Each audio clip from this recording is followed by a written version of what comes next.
Welcome to the Laura Creates Courses weekly episode. I'm Laura Coulter, and I'm here to share with you insights and stories to help you develop your own effective online course. Each episode includes something for you to do and a way to interact with a community of people just like you. Episode 2 is an overview of learning activities and why they're important. Today we're going to talk about learning activities. And this is going to be an overview. We're going to dive deeper into learning activities in different episodes, but I wanted to talk about what learning activities even are and why they're important. So learning activities are anything that you build into your course that helps the student interact with the material or apply the material or deepen their learning. They run the gamut. There are so many different kinds of learning activities you can do. But let's talk about why learning activities are even important. This really fits well with learning theory. We are not made to sit and get information over long stretches of time and not do anything with it, but just stuff it all in our brain and then voila, we should know everything. I don't work that way. So learning theory says that we need to interact with the material. Brain theory also plays a little part in this because we have two modes of our brain. We have a focused mode and we have a diffuse mode. A focused mode is when we're actively focused and learning something intently. Now, we have a working memory in the front part of our brain that is a temporary holding spot for new information.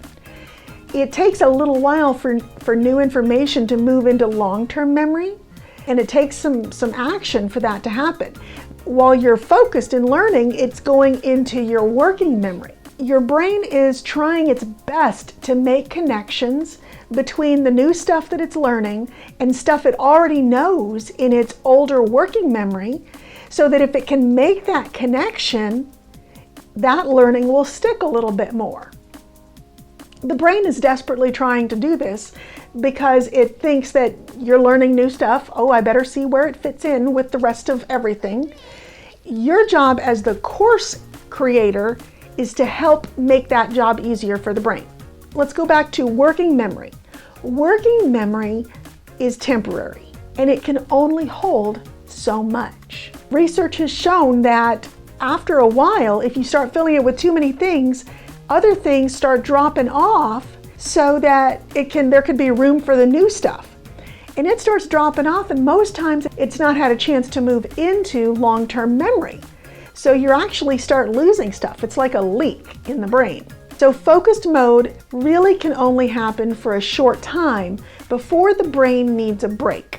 A brain break is getting up and going to take a bathroom break, or getting up and doing some push-ups, maybe going and taking a nap, going for a walk, washing the dishes, anything that changes your brain from that focused mode to just something else. What happens then is that your brain goes into diffuse mode. And diffuse mode is where your brain is making connections fast and furious in the back. Imagine that it's taking everything from working memory and sorting it and trying to connect it to all the stuff that's back in the back, and you're sitting there washing dishes, singing a song, doing whatever, but your brain is doing all this hard work in the background. That diffuse mode is extremely important because it moves things into long-term memory. Then you can go back into focused mode again and have a clean slate to work with, and you can start shoveling some more stuff in. Cool thing is that what just got moved into long-term memory is kind of connected. So your brain has an easier time connecting to what's in long-term memory, and that allows you to hold on just a little bit more. So brain theory is one part of it, where we need to understand how our brain works and work within those parameters. Switch between focused and diffuse mode regularly. Sleep is the ultimate diffuse mode. Have you ever gone to bed with a problem that you can't figure out and you wake up and it's solved? You've got the answer? That's your brain working in diffuse mode while you're sleeping. Do you want a way to choose effective learning activities at your fingertips? Download my free ebook, Online Course Creation Made Easy, 25 Activities to Engage Your Online Learner, at lauracreatescourses.com. It's designed to help you choose the right learning activity to meet your goal. That's lauracreatescourses.com. Now, learning theory says that we need to work with what we've got. We can't just sit there and intake all this information and not ever work with it. It won't solidify, it won't deepen the learning, it won't deepen the understanding of how these things actually work. It's all surface area if we don't interact with it in some way. That's another reason that learning activities are so important. It allows you to practice what you just learned or apply what you just learned. And those kinds of things help keep engagement in your class. There are a ton of online courses where interest just drops off and people don't finish the class. A good part of that is because it's not engaging. It is not an active learning experience for the people in the class. And if it's not active, there's nothing to keep them wanting to come back and keep working.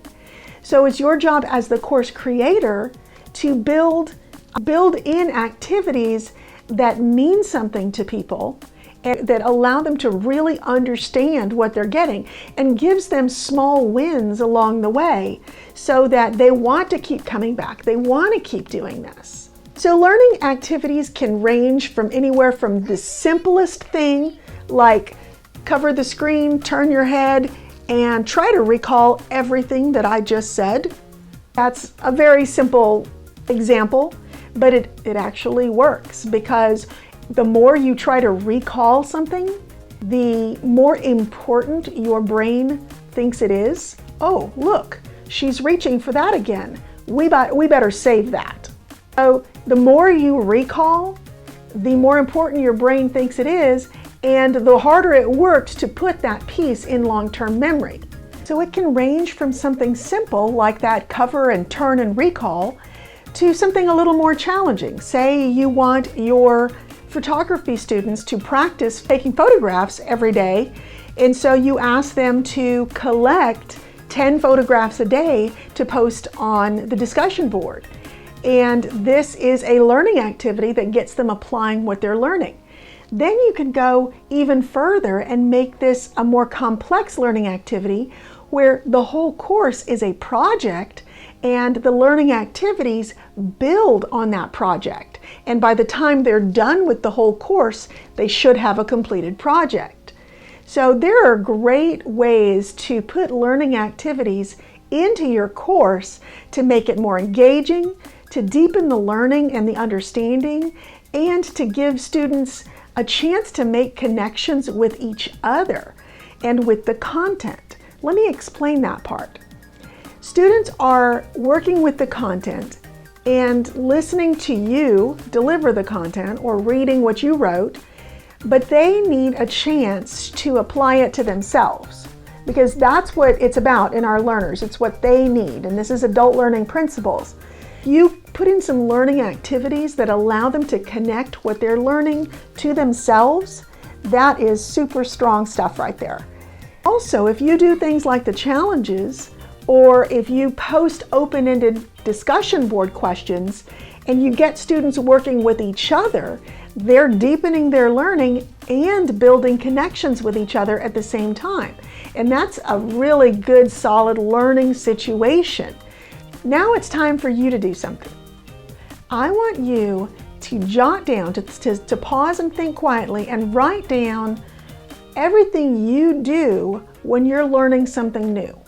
If you're not really sure, go learn something new real quick. Pull up a YouTube video to try to figure something out, or open a short course online and try to take it. But as you're doing it, make note of what you do to help you learn the material. Do you pause and take breaks? Do you pause the video and then review what you just heard or jot down some notes? Do you take handwritten notes? What do you do to make you learn better?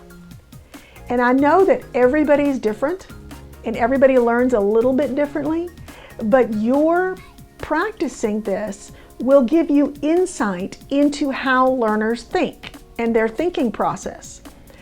You might say, hey, I find myself needing to take frequent breaks or I'm not going to get it.